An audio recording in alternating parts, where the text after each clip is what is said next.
TradingNut, episode 56. Because it doesn't matter how good you are, the market can always be smarter than you, because the market, in a sense, is the sum total of the intelligence of every person and institution on the planet trading. The market's going to do something. Your job is not to fight it. The market never, ever runs away. It's always there.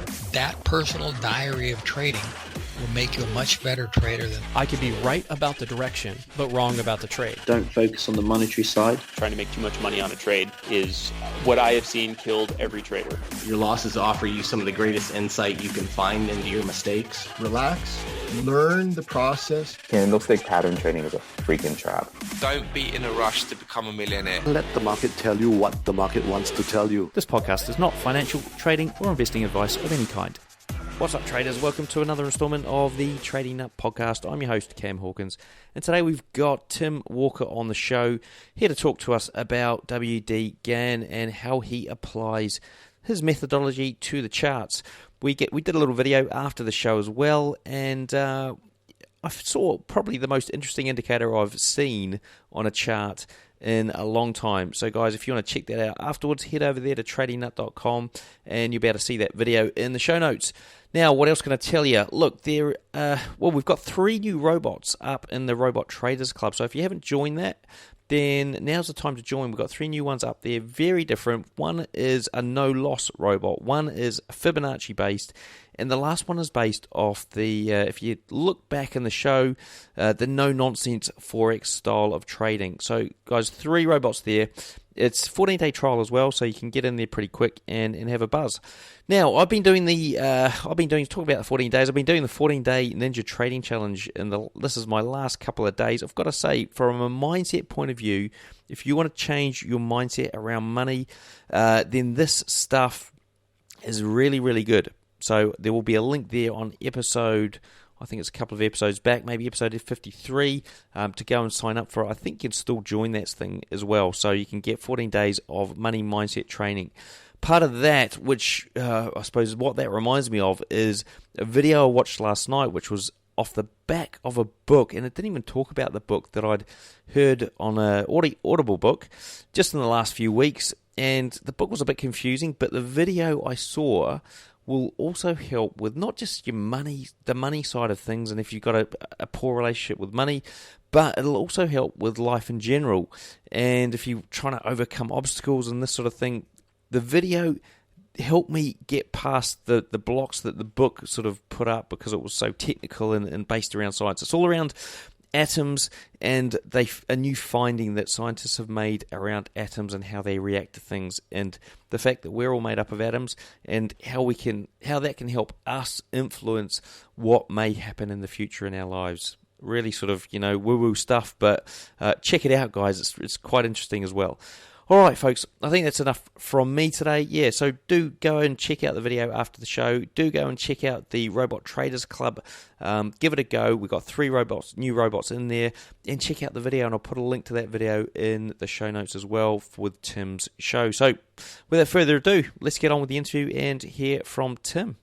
All right, folks, we've got Tim Walker here from timwalker.net.au. Tim's a futures trader from Australia, but now resides in Thailand. So, Tim, welcome to the show. Thanks, Cam. Lovely to be here. Yeah, look, it's great to have you on. Now, I do want to, before we get into like the nitty-gritty around what you do, trading the Gann, W.D. Gann style of trade, I want to first hear your story and your backstory, how you got into trading, and I'll dive a little deeper on some points there. So, do you want to start off with how you first got into this gig?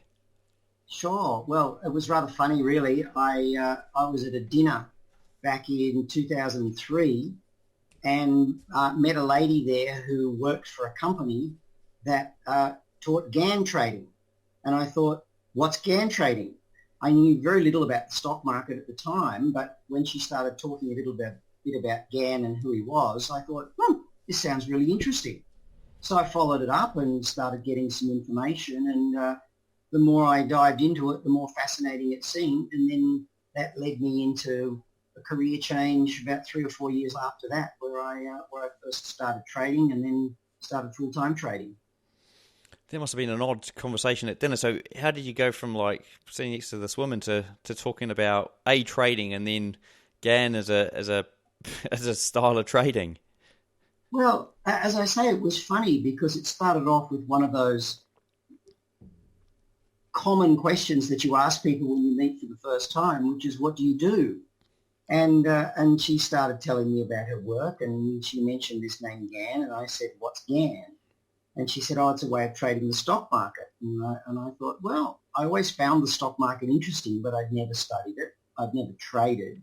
I'd owned some shares years ago, but I'd sold them to buy a house just before the crash in 1987, which was rather lucky. But I can't claim any intelligence whatsoever for that. It just happened to be that it coincided with a house purchase, and I needed all the cash I had on hand. And after that, I'd sort of gone off and done other things and never really been into it. But the interest was still dormant there. And so when she started talking about it, I said, oh, well, it sounds interesting. How do I find out more? And she said, oh, well, our company does some presentations. And so I went along to one of their presentations, and that sounded interesting. And a bit further down along the track, I bought a course, and I studied the course and found it really interesting and started trading. And then from that, I sort of got back into Gann's original materials, because one of the unusual things about Gann is that he was a trader first and an educator second, but amongst big traders in history, he was one of the few that actually wrote a lot. You know, many of the famous ones like Jesse Livermore, for example, wrote almost nothing in his lifetime. And so people are left speculating about what he did, whereas Gann wrote books throughout his life, wrote books and courses, and actually taught courses himself. So there's a wealth of material. A little bit hard to decipher at times, but if you're prepared to put time in, there's a fascinating resource of information there. Do you want to give us like a sort of quick summary for the guys that aren't there, that are out there that aren't familiar with Gann and they haven't traded it before? Do you want to give us a quick sort of overview of what the style entails? Sure. Yep, I can do that pretty easily. Gann traded in Wall Street in the first half of the 20th century. I think he said he took his first trade in 1902, and he died in 1955. So his career spanned about 50 years. And his premise about the markets, was that there are certain principles or laws or whatever you call them that govern all natural phenomena, such as weather and things like that. Weather is cyclic, and he said people are subject to these same laws, and people make up markets. So therefore, markets are cyclic too. But he went a step further and said that the reason behind this cyclic behaviour is basically mathematical. And so he said that markets can be broken down into mathematics. And that's basically what all his work entailed. There's a lot of stuff that you hear about Gann, like he was into magic things and the occult and astrology and all that sort of stuff. And he certainly did investigate those matters, but he approached it from the viewpoint of mathematics, which is a bit different to what most people do when they go into those areas. And so he said things like prices of highs and lows in markets will have mathematical relationships to other highs and lows. And his work was basically in identifying rules to help establish those, and then to base it with a basic trading system based on a swing chart, which then enabled you to take advantage of those moves and make money from them. He spent most of his life running an advisory service, and from the way I read his books, I think he saw the game on Wall Street, and he saw how stacked the odds were against the little guy.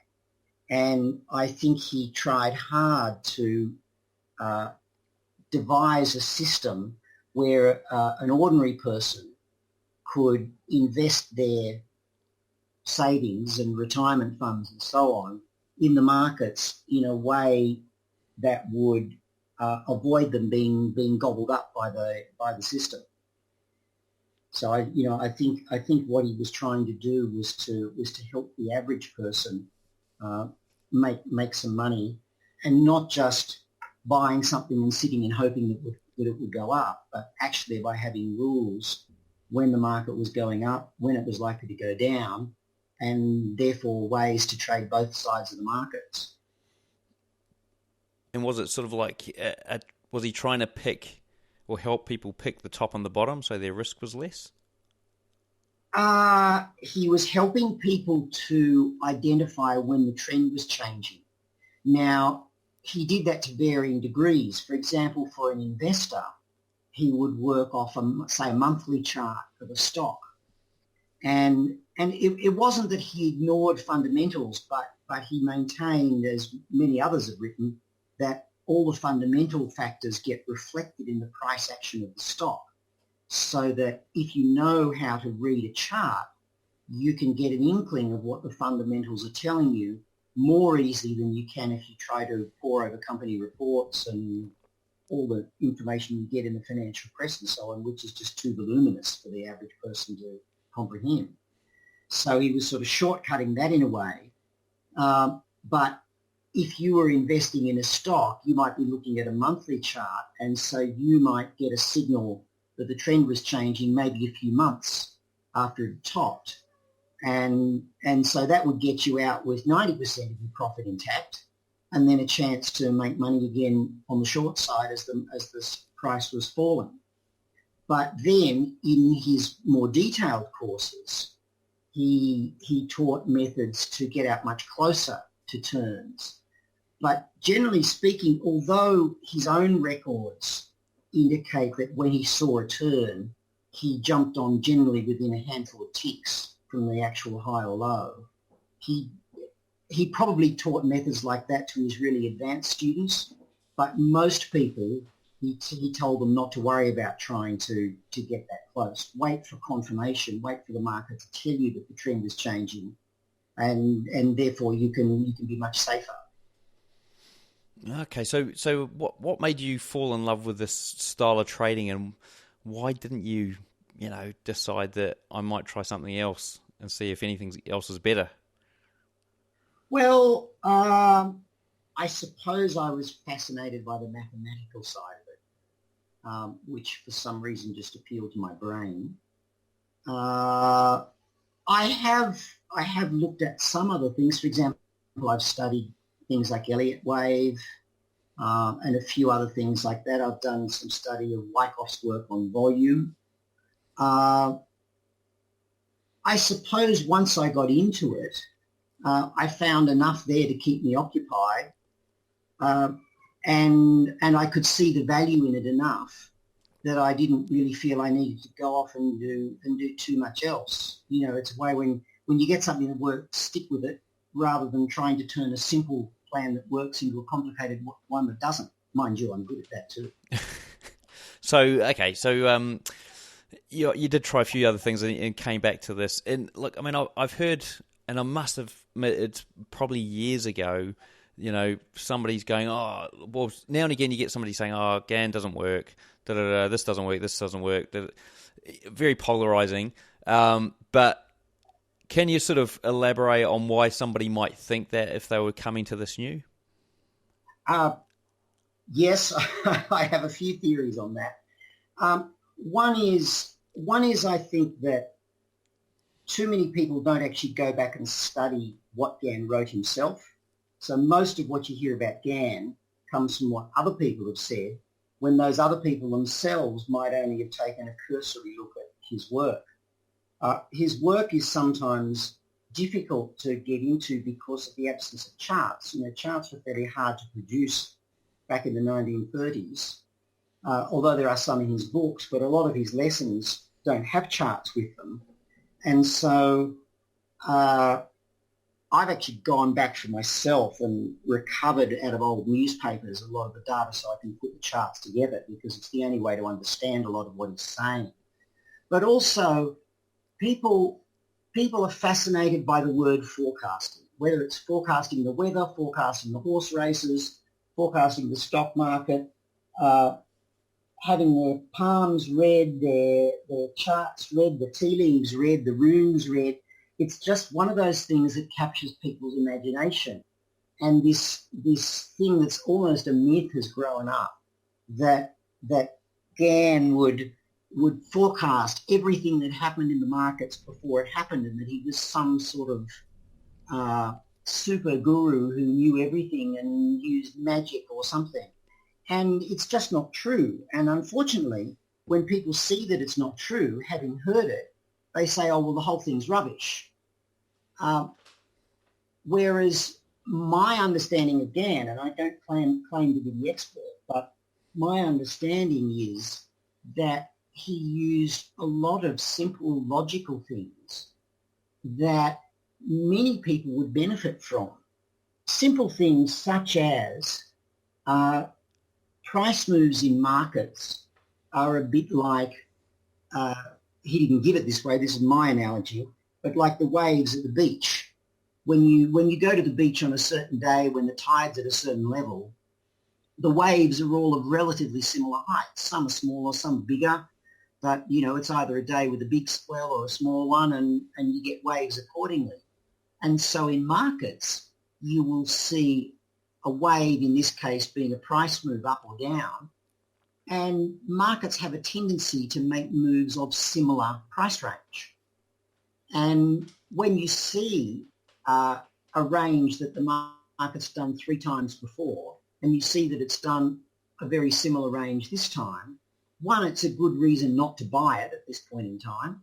Another, it's a good reason to take profits on any positions that you hold.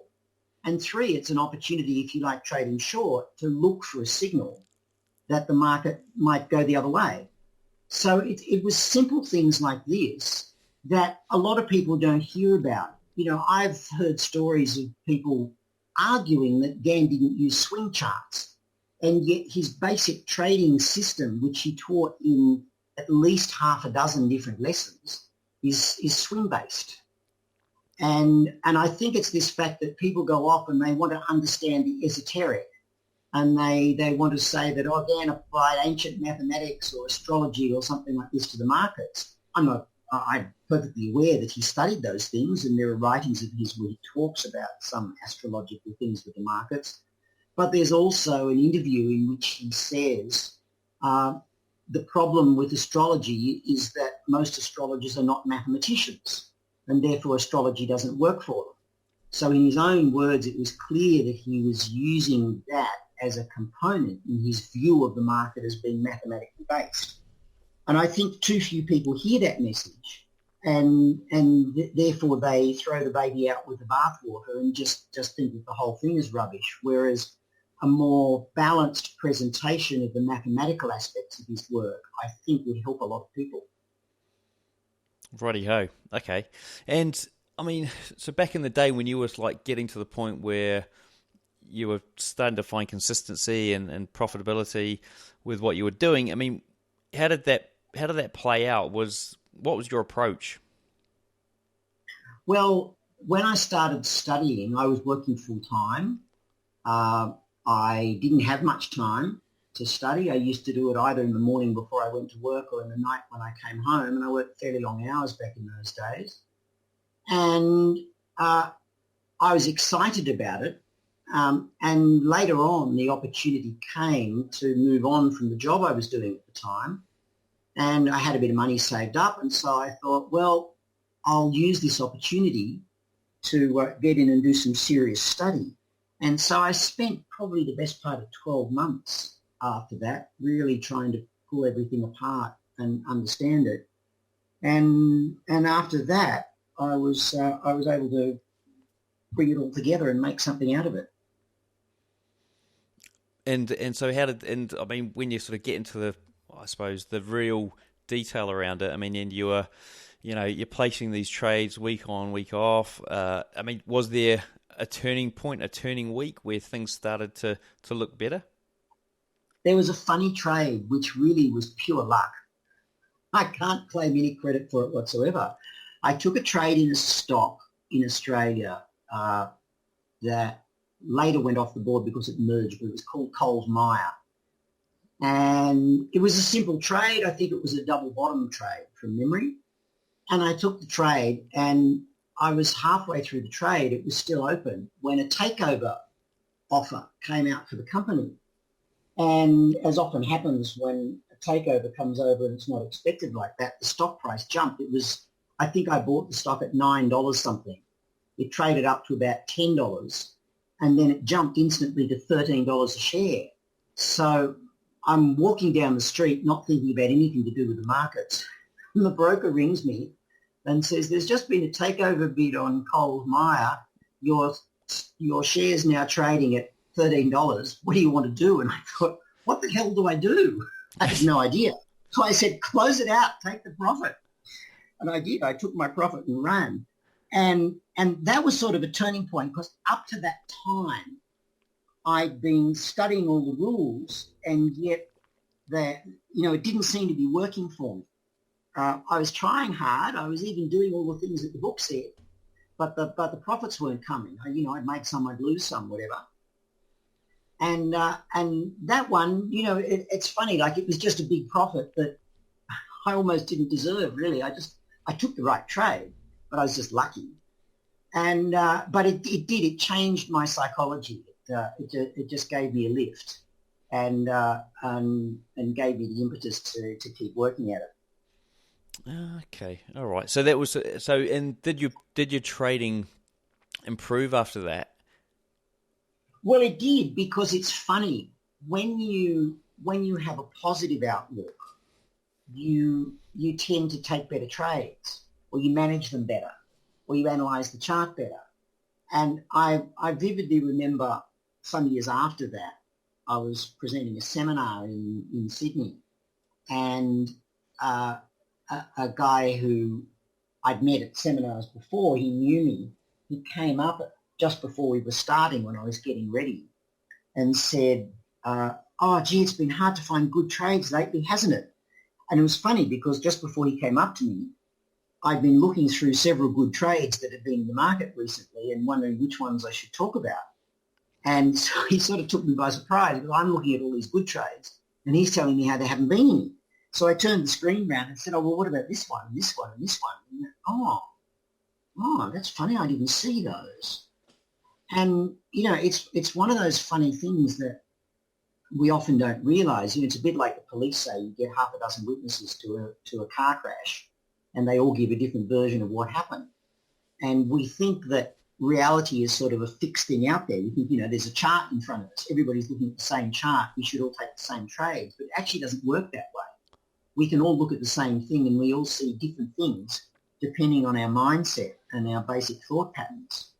And so I think mindset is very important, and it certainly made a difference for me. And, of course, for any trader, there's no such thing as one trade that suddenly makes it all turn, and then you just make millions ever after. There are always good times and bad times, just like anything. There are days when we are full of energy, and days when we have none, days when everything seems to work out right, and days when it doesn't. That's normal in life, and trading's just the same. You go through tough patches, and you go through patches where I would never say it all seems easy, but it all seems to come together. So, but I think the mindset you have behind it makes a world of difference. It's far more important than most people recognise. Yeah, that's come across in some of the recent interviews more so than ever before, actually.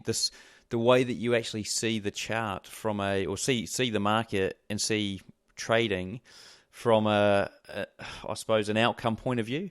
So some people want they want or they desire the outcomes of I want a Lamborghini or whatever it is, and but they don't see the market as something that is there to give them that which they desire. Or what's the other way? It's more the fact that they don't already think that they've got that.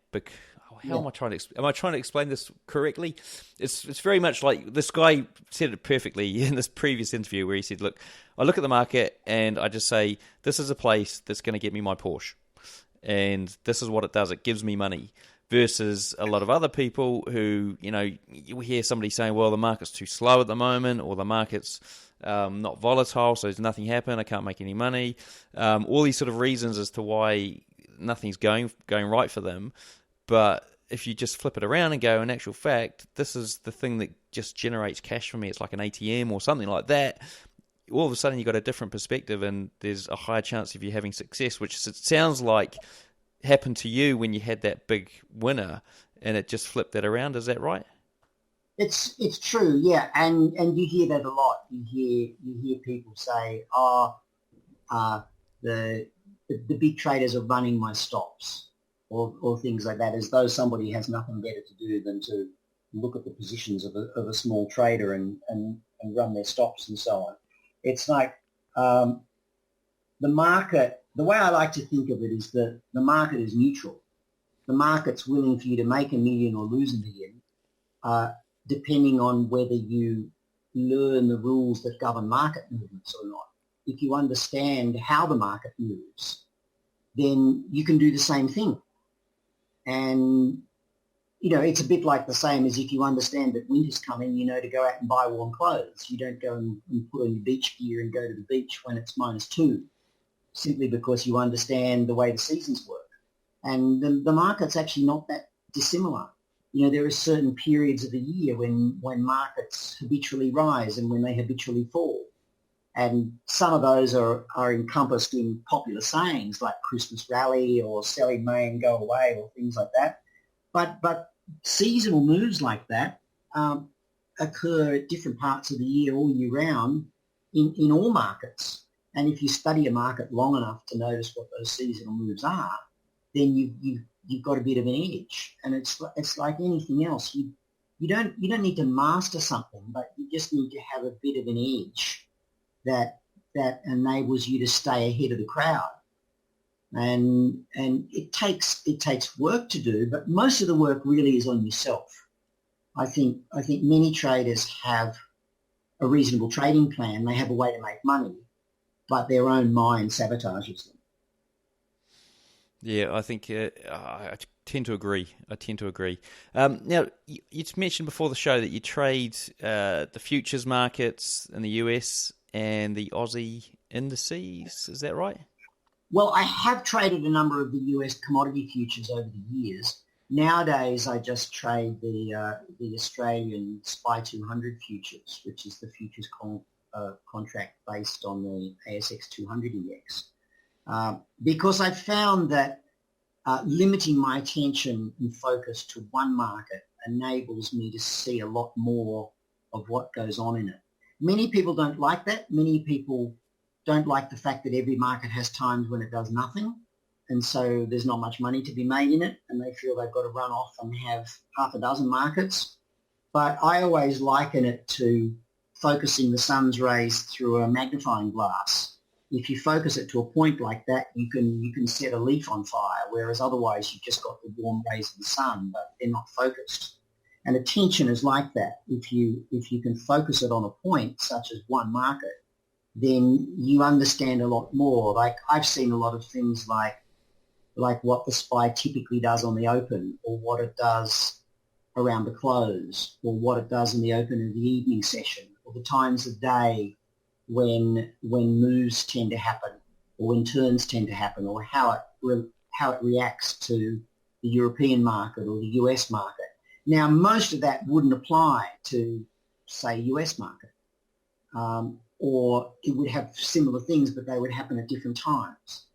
And I've been able to see certain patterns that appear on the chart, which tell me not necessarily that I know what's going to happen next, but I have a very good guess about what's going to happen next.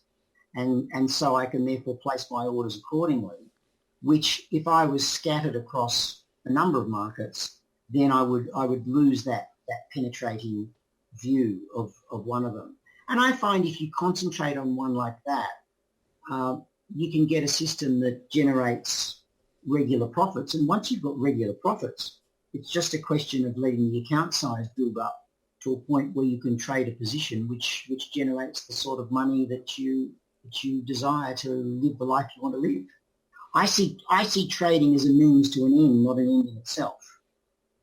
I would hate to think at the end of my life that I've done nothing except trade, but trading gives me the means to do the things that are important to me that would hopefully make the world a bit of a better place for people to live in, because I can now make money in a shorter period of time without having to have a full-time job. Cool. And thinking a bit more about what you're actually doing on a chart and in this one market, what time frames are you looking at? I work mostly off the daily chart, Cam. I always think it's funny. Everybody wants to be an intraday trader because they think they get more trades. We certainly get more trades, but I actually think intraday trading is harder. I'm lazy, and I like something that's not too taxing on my brain.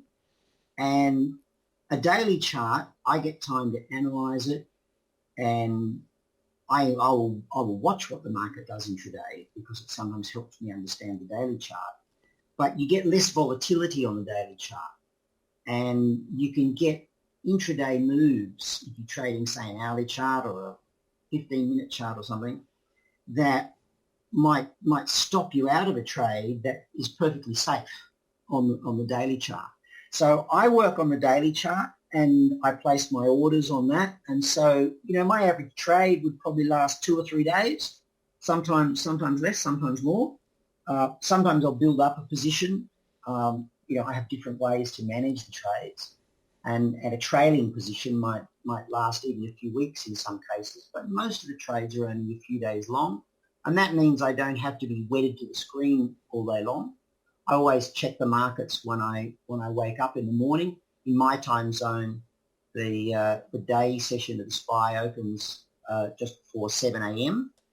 And so that gives me time to wake up, turn on the computer, see what's happened overnight, and be ready to act. Not that there's a lot I need to do at that time. The main time I'll place orders will be in the early afternoon after the close of the day session in Sydney, which is the close of the daily bar there. And so that's when I'll do the analysis and place the orders. And then over the weekend, when I've got a bit of time, I'll do some more in-depth analysis, maybe looking back over the weekly and monthly charts and seeing any big picture things. But I like that way. That suits my style, and I don't say it's necessarily a better or a worse way to trade. I think everybody needs to find the time frame that suits their own circumstances and their own personality. I was working with a guy once who was in the Australian Army, and because of his work, he could only check charts over the weekends.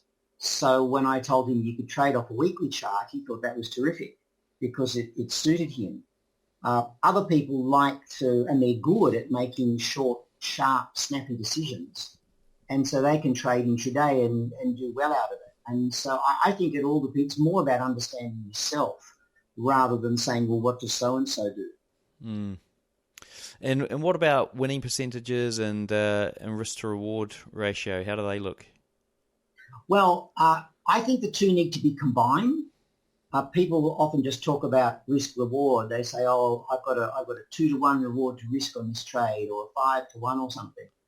But it's also relevant as to how often those setups work out profitably, because you might have 2-to-1, but it only is profitable 40% of the time. So getting it hard is a struggle. So I focus more on the percentage of winning trades, and I aim for a system that brings between 70 and 80% of trades bring profits, and I aim for at least a 2-to-1 reward to risk, but I will still take ones that come within my system that are less than that when they're higher probability setups. But that's basically the rough parameters I work on. And how did you get confidence in your system? Endless practice. It took me a long time to work this out, but I think it's the same in every field of human endeavour, and I don't think there's any shortcut to it. The people who make the biggest success in every area, whether it's business, sport, trading, dancing, music, anything, are the people who who work at it consistently over a long period of time. And I was lucky when I was a kid. I learned to play the piano, and I learned from a very early age, and I stuck at it, and I became relatively good at it simply by practicing every day. And when I started to realize the same actually applied to the markets, that was the biggest change in my thinking. It's not about being the most intelligent person. It's not about having the best opportunity. It's not about having an advisory service. It's not about being able to whisper to somebody who's going to give you the inside tips. It's just about how long you work with a system that you devise yourself that suits you. And I think the problem is people look to somebody else to give them the answers far too much, and they want results too quickly. And I'm as guilty of it as anybody else, but I think it's our biggest problem to success. If we could just think, okay, I'm going to devote however long it takes to mastering this, and I'm going to start with some plan that I've learned in a book or a course or that I've devised myself, and I'm going to test it and work it and test it again and change it and stick at it until I make it work. I think anybody who's prepared to do that can make a success in this field or in any other field for that matter, assuming that they're interested in it and suited to it. And did you... Sorry? Carry on. I was only going to add that I don't think there's any magic to it. I think it's as simple as that. And what about, like, did you actually backtest it, or were you paper trading to get this sort of level of confidence up? I do both, and I think both is good. Backtesting gives you an idea of whether you've got something that looks like it might work, but there's a lot of inherent faults or things that are incomplete in backtesting. For example, sometimes you'll backtest and you'll assume that you got filled 1 point above the high of the bar.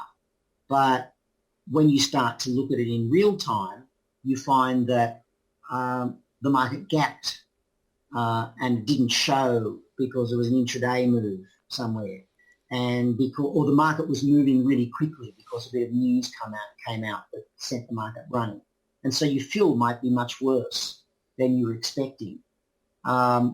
Or an inside day that sort of opens high and closes low might look like on backtesting that it was a profitable trade, but in real time you find that the market actually oscillated 4 times and would have flicked you in the trade, stopped you out, and then gone on and made money. And I've seen moves like that from time to time. So there are things that you miss when you backtest. But of course, the 2 most important things you miss when you backtest are, one, the time element, because you can just click a bar every time you reach for your mouse on your keyboard, whereas in real time, say if I'm trading a daily chart, I've got to wait 24 hours for a new bar to appear, or maybe 72 hours if it's a weekend. And the other factor is psychology. There's no psychology in backtesting, because you think, yes, I take that trade. Yes, I take that trade. Yes, I'd watch that trade come back 75% of the way towards my stop or within 2 ticks of my stop, and it wouldn't worry me at all. But in real time, it does. And so all that emotion comes up when you start trading for real. And the only way that you're ever going to overcome that, of course, is by trading for real. But backtesting gets you started. Then I like to go on and I like to paper trade or trade in real time to look, okay, well, I think my system works like this. How does it seem to work? And then once I'm confident in that, then I can go and actually start the real trading. Sometimes, because I'm a bit pig-headed sometimes I'll skip that paper trading stage and I'll go in and I'll take a really small position and actually test it in real time like that, because then you get the full scenario when you're doing that. But I think a better way to do it really is to paper test it first, or and use so a demo. Does this mean that you've got multiple systems running that sort of are based on Gann? Nowadays, I've simplified what I do a lot. I sort of spent my first 5 years trading, making things more and more complicated and trying more and different things. now I've really simplified it to pretty much one style that I'll manage in more than one way, but my entries is really just one style now. Now, I ask this question to most of my guests. It's a bit of an odd one, but I mean, cryptocurrency trading. Have you seen anything that looks like the Gann style of trading work on cryptocurrencies? Have you invested in Bitcoin before or anything like that? To be honest, no, because I tried trading currencies very early in my career, and I just found that currencies never made sense to me. I had a good friend who was a really good currency trader, and we'd sit and talk, and he'd say, look at all these great moves on the Japanese yen. And I'd go, yeah, it looks good. But then when I'd go and look at the chart, I wouldn't see them. But I'd look at other charts that I liked, and I would see the same sort of things on them. And I read it years ago, but I've always thought it was rather good that markets are a bit like people, that they have personalities, and you meet some and you're friends with them, and you meet others and you're neutral about them, and others you downright dislike. And I think it's important to find the market that suits you. And currencies just never gelled with me. And so when the cryptocurrencies came around, I didn't really follow them either. However, having said that, I would suggest that Gann system would work equally well on them, because his system was designed around what he called the mathematical laws behind market movements. So any market that you set up should follow those same laws. However, it will follow them in different ways in its own personality, for want of a better word. And so you'd need to go in and study them and find them out. But I know someone who shorted Bitcoin on a Gann signal right after the top, whenever it was, a year or two ago, and made a stack of money on the short side of it when it fell. So yes, I would say all the rules would apply probably equally well. I mean, most of the markets we trade today weren't around in Gann's day, and the ones that were around have totally changed their fundamental characteristics, because the world's a lot different than it was 100 years ago, and yet the rules that he wrote work equally well, and in some cases even better than when he wrote them. Yeah. Okay, well, that's interesting. And I do like that analogy of, find a market that's you would be friends with versus trying to be friends with every single market. It's a nice little way to put it. I think it's good, and I think it goes to the comment that you passed on from another interview, that if you see your market as giving opportunity, then it's likely to present it. Well, if you see your market as something you've got to struggle with, as opposed to seeing it as your friend, then it's going to be so much harder to get profitable trades and make money out of it. Yeah, indeed. Now, way back in the beginning, what do you think made you different from other traders out there who are struggling, who system hop, who move their stops? What do you think got you over those hurdles and kept you on the straight and narrow?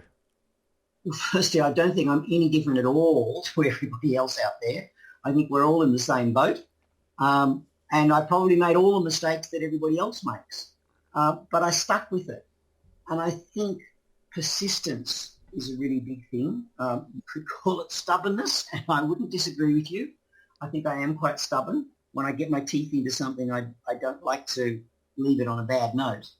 But I think probably one thing that helped me a lot was realizing that I would be the cause of my success or failure, and that if I was doing something and it wasn't working, I had to change what I was doing, rather than going and hunting for the next big system. I mean, I went through the stage. I have bookshelves full of courses that I paid large sums of money for in some cases, that were supposed to teach some brilliant new system. And I think probably all of them work for somebody who really gets into them and studies them. But what I did with them was look at them superficially and not go back and do the work that was required. And I think this is probably one trap that people fall into. Instead of picking one system and saying, I'm going to stick with this until I find a way to make it work, they think, well, this system doesn't work, so I've got to add something new. I'll study Bollinger Bands because I've never studied those, and they'll add the missing link, or MACD crossovers will add the missing link, or if it's not Gann, I'll try Elliott, and they keep adding more and more on, but it's never going to get them there because they're always just looking at the surface. And I think the thing is, if you find something, it's probably the same approach I'm talking about with picking a market. It's really finding a system that resonates with you in some way, and then just saying, I'm not going to let this thing go until I make a success out of it. And I suppose I've done that, and that's probably what's helped me more than anything. Now diving into a price chart, I mean, if somebody was a complete novice, probably like myself, to the workings of Gann, what would you recommend they would look at on a price chart and start sort of educating themselves on to get a better understanding of how Gann works? Well, I always say to people, if you're coming on a new market, pull up a monthly chart first and just look at it and see what you see, and have a pen and a piece of paper and write down things that stick out to you. It might be that it's been going up and up and up for years, or it might be that it's coming back to an old top, or it might be that it's in the doldrums and has been going down forever. But just start noticing things, because one of the lost secrets of Gann, if I can call it that, is I think he was an expert form reader. He could look at a chart and he could see what the chart was telling him.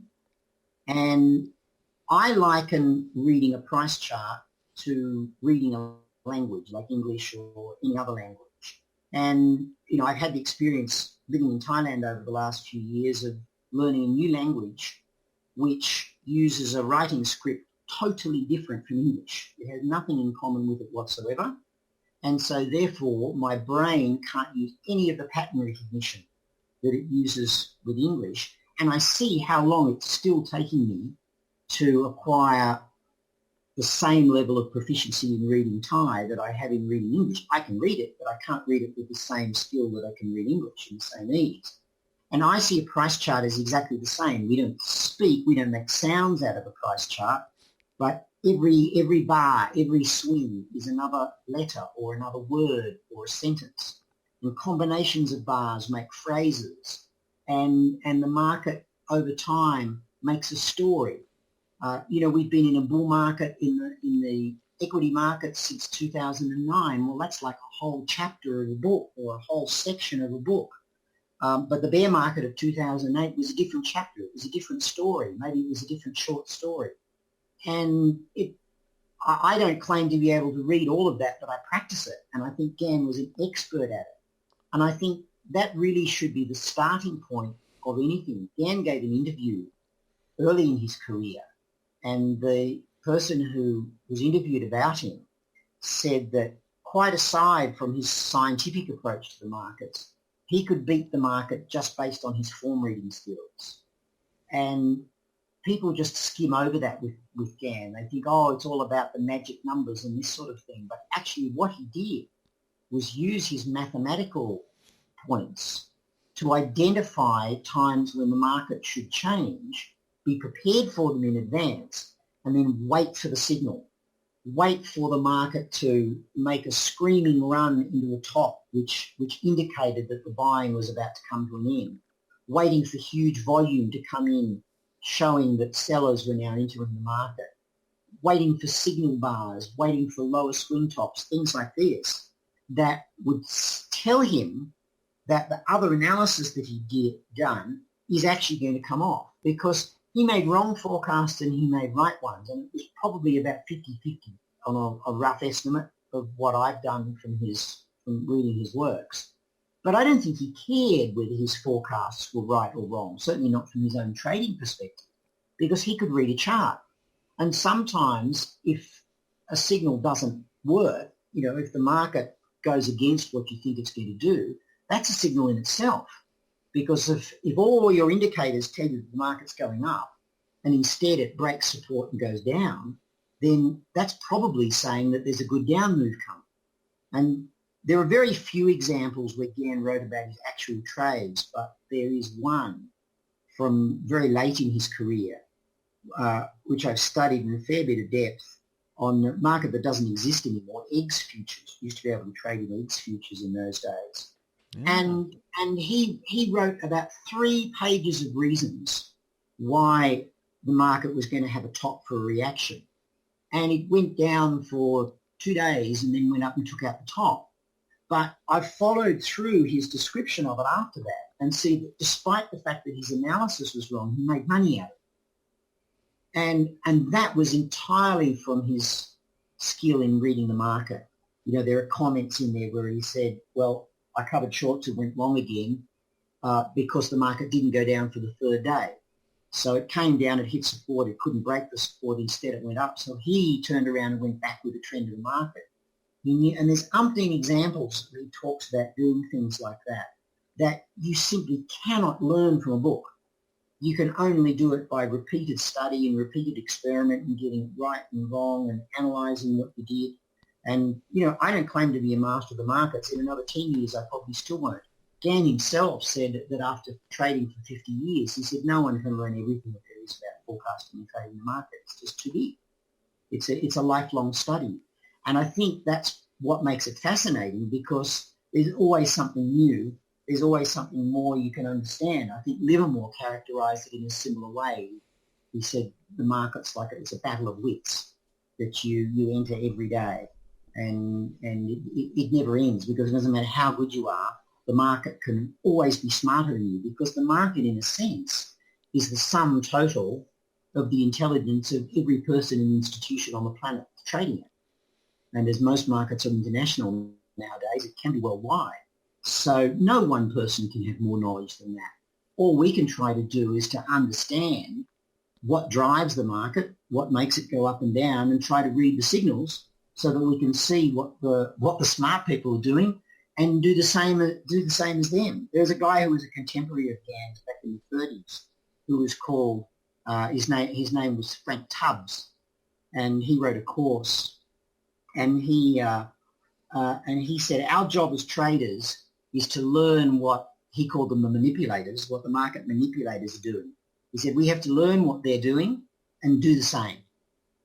And I think that's a good way of doing it. We don't try to outsmart anyone. We just be humble enough to realise that there are people smarter than us, and certainly people that have a hell of a lot more money to throw around than we do, and find out what they're doing and do the same.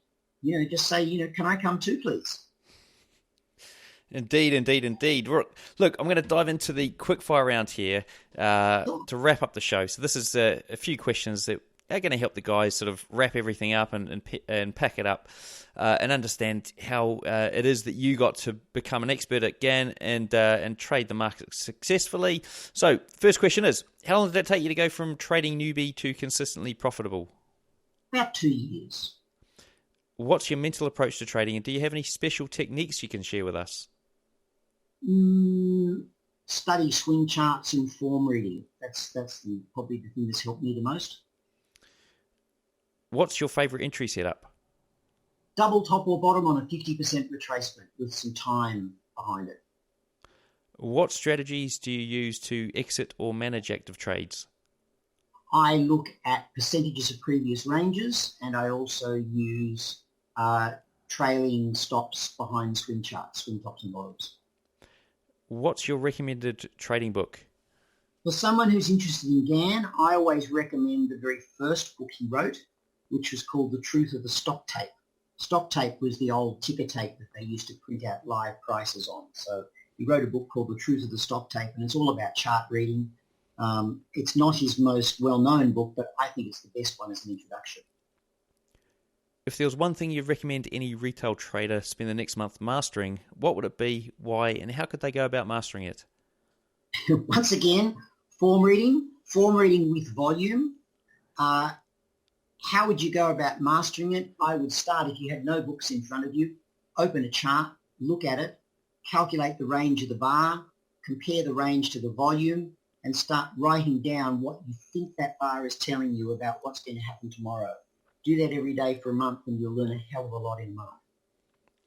What's your preferred broker and trading platform? I don't recommend any broker.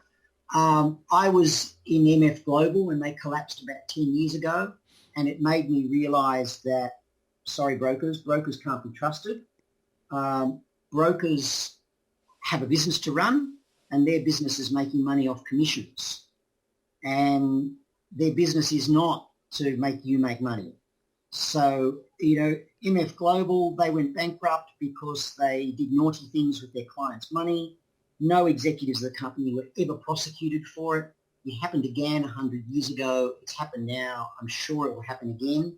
So I advise people to shop around with brokers and maybe have more than one, and not to leave too much money sitting in an account. I had a friend who lost millions in MF Global because he had let his account grow too big. Dear. We're talking about losing millions. What was the worst trade that you've ever had? Well, the worst trade I ever had wasn't so much an amount of money. The worst trade I had psychologically was when the stock market topped in 2007. I actually shorted it on the day of the top, which on the SPY was the 15th of October, I think, 2007. I was the day after the top. Top was the 12th. That was a Friday. I think I shorted it on the Monday the 15th. And the market went down, and I thought that was the top.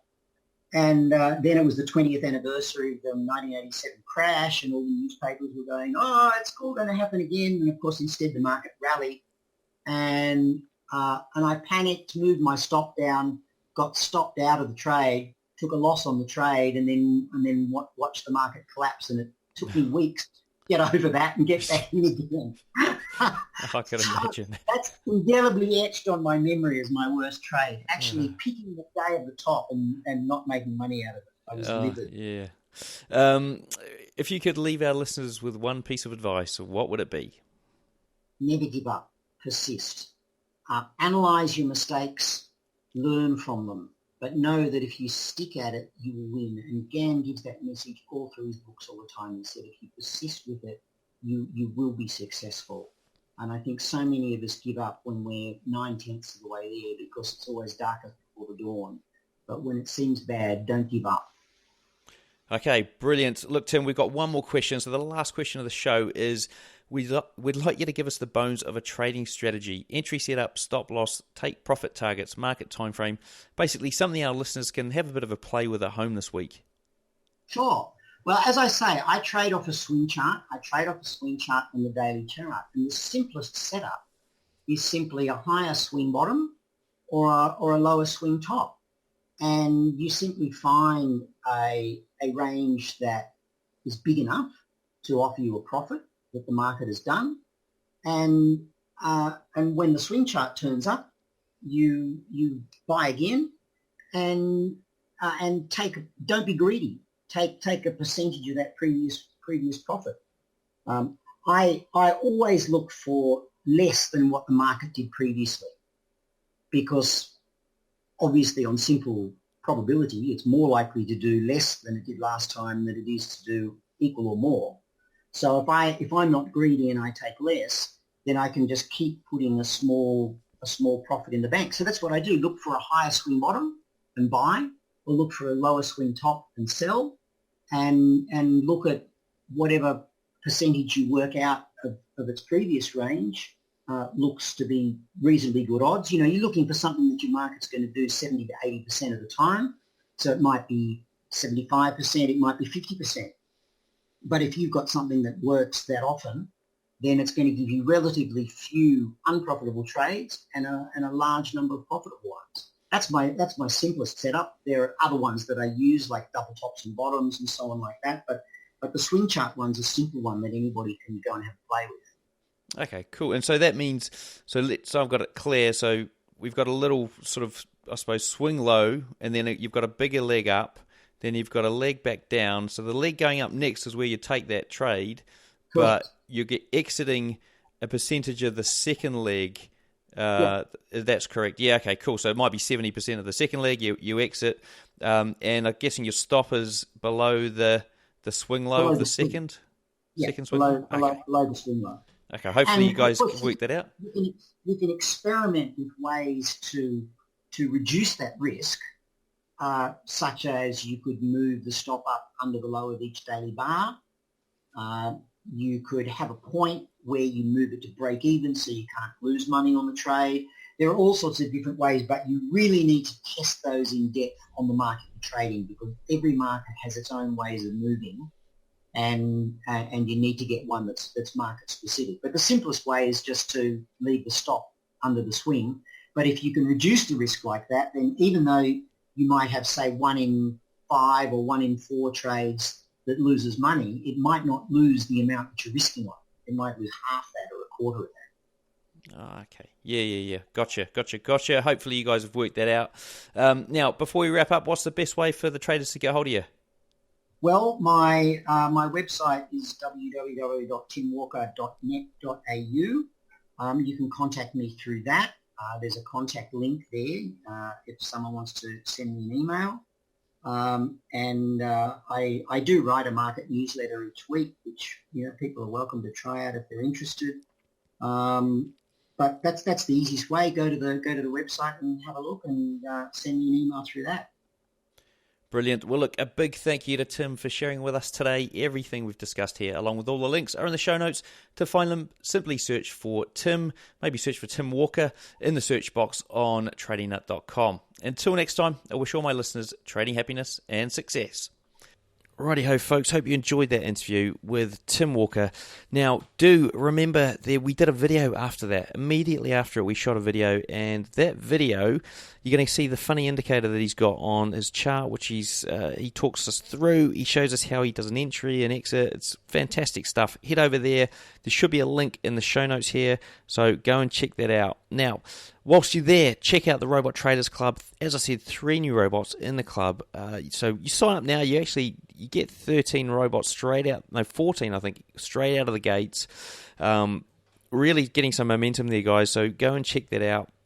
And if you want to build the robots as well, then you can check out the Robot Builders Club as well. So if you want to do your own building, you don't want to work with the community, do it yourself, then you get so much more flexibility doing it that way.